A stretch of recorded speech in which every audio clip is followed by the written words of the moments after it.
Hey guys, so recently there was a shooting. To provide a better experience, we're saying tourism. We want the people that come here to say that was...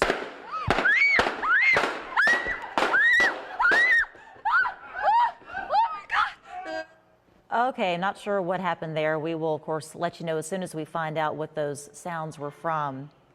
A black man walked in and went on a shooting rampage. This guy deserves to be punished to the full extent of the law. He deserves to spend the rest of his life in prison. The problem is that people who are white are often treated unfairly, and that's the problem that we need to focus on. But mostly I'd like to focus on how the media does not want to call this a hate crime. You have Fox News, who is sitting there saying that it wasn't a racial thing. Paul Vialis is the CEO of Vialis Group International and host of The Security Brief. He's in studio with me now. Is this a hate crime, Paul? No, Gretchen, it's not. This is quintessential workplace violence, from the behavioral profile of the individual to the actions that he displayed, from the manifesto to from the time he was terminated in 2013. But it says in the manifesto that he wrote 23 pages and faxed to ABC News and now in the hands of Fox. He talks about race a lot. He put the initials of the Charleston church shooting victims on the bullets that he used today.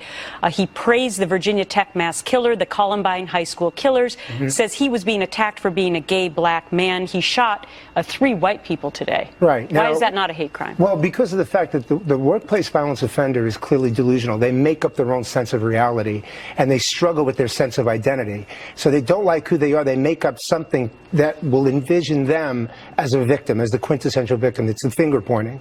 Now, hate crime is something where he clearly was motivated by sense of race, color, or creed. But he was. He says that the Charleston church shootings were his tipping point. Right, the tipping point for attention seeking. He saw the attention. He saw the attention that was received from that shooter all over the country, and that particular shooter was glorified on the news in his eyes. That's why he picked this time of the day to shoot these 2 people. No, it wasn't racist at all. Even though there's a picture of him on Facebook,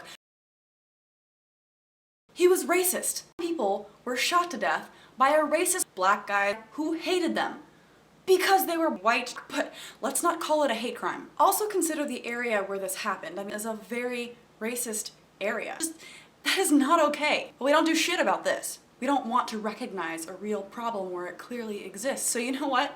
We don't need to look outside of America to see terror or to be terrorized. It's happening right here. This is something that needs to be talked about. Not avoided, not covered up by pretending that it's something else. This is not something that was aimed at black people. This is something that was aimed at white people. So my thoughts and deepest condolences go out to the family members and loved ones of those killed.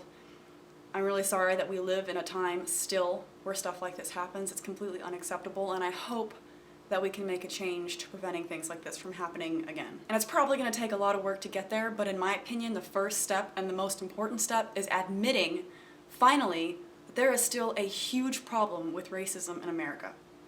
So let me know what you guys think about this video in the comment section below. Give it a thumbs up, share it everywhere. Thanks for watching, and I'll see you guys next time. Bye.